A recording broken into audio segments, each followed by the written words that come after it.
Welcome. Today we are going to talk about my testimony on my marriage, and we're going to go over the 5 love languages.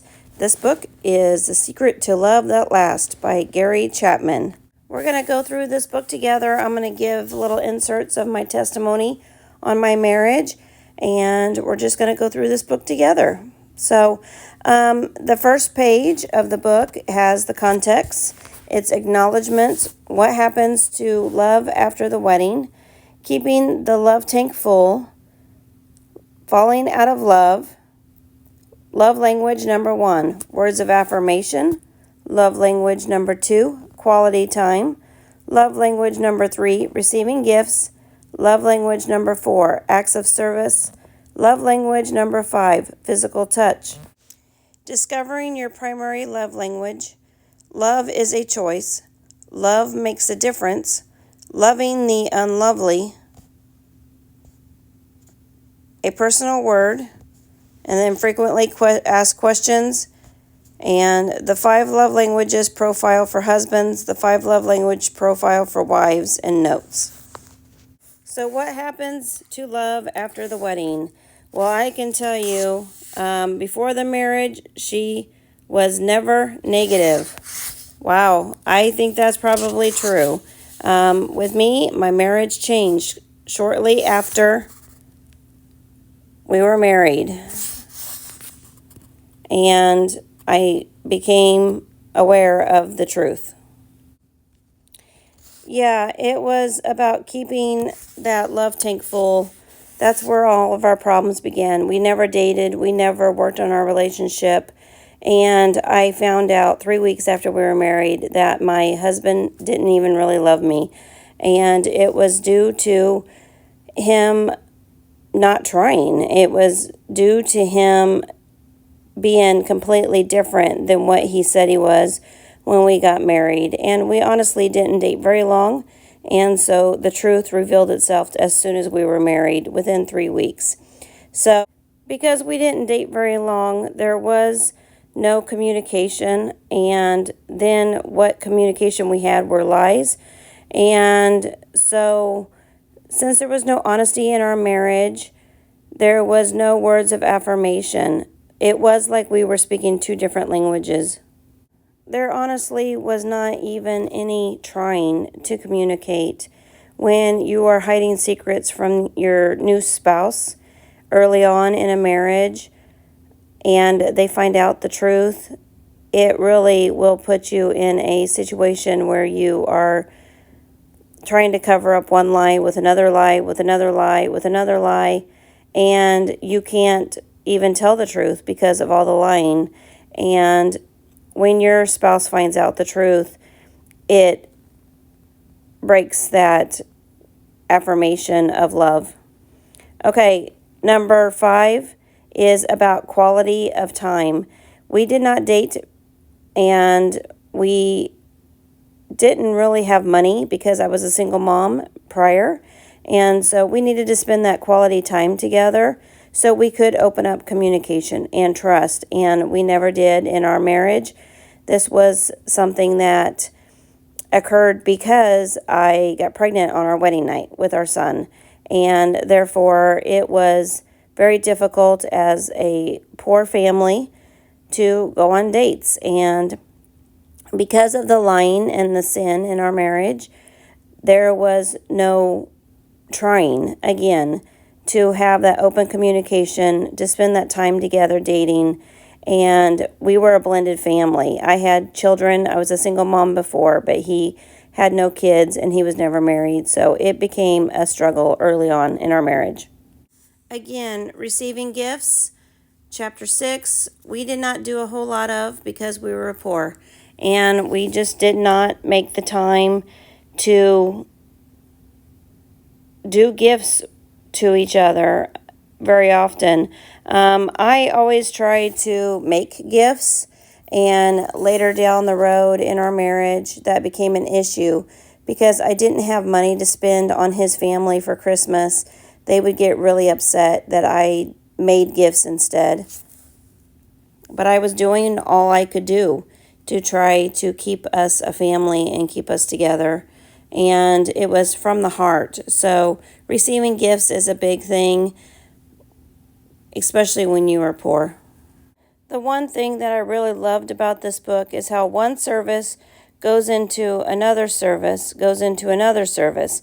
So if you have that word of affirmation and you're spending quality time with that person, then you will have that acts of service. Spending quality time together and the word of affirmation is service in itself. So I never really liked receiving gifts. However, I loved giving gifts. That was my way of telling my husband I loved him. Chapter 8 is physical touch. This one was really difficult in our marriage because of the sin in our marriage. There was no wanting to be together because of the broken trust and the lies that were occurring in our marriage. Once that trust is broken, it's really hard to want to touch that other person. The trust has been broken. And so, as a married couple, this happened to me 3 weeks after we were married. And it was a rocky foundation, a slope that was going to slowly, but quickly at the same time, just have a landslide of disaster that was coming. And as a leader of the family and as a Christian, I was really, really expecting my husband to be the leader and to lead us to fix our marriage, and he never even tried. It was at that point where I knew my husband didn't love me. He wasn't attracted to me. He was lying, and he didn't even care. And now, going through my divorce, I can see the truth for what it is. I was covering up the truth that I knew in my marriage with the fantasy of they lived happily ever after. And the proceedings of the divorce has 100% proven to me that I was correct in the way I felt in my marriage. The lies and the having no trust between the two of us really helped me realize what my 5 love languages were. I really got into studying this book during our marriage when we were having difficult times, and I tried all of these love languages on my spouse secretly, and none of them would work to save our marriage. And so I think when you go into a marriage, you need to know who your identity is. And that is something that I lost when we were going into our marriage. Now, this is great for any kind of relationship, but especially marriage. And you got to know who you are. So as a Christian and a daughter of the King and having Jesus in my life, I have now, since my divorce, rededicated my life and have found out who I am in Jesus Christ. And this has strengthened me. And I still want my husband to be that leader. Even in our divorce, I still want to respect him and submit to him and keep my vows. I have never left my marriage. I am still waiting for a reunification and for my husband to love me, because I do firmly believe that God put us together and that it is best for him to keep our family intact. This is the one thing that God really truly wants and desires, is for our marriages to be unified in him, and Satan wants to try to attack us.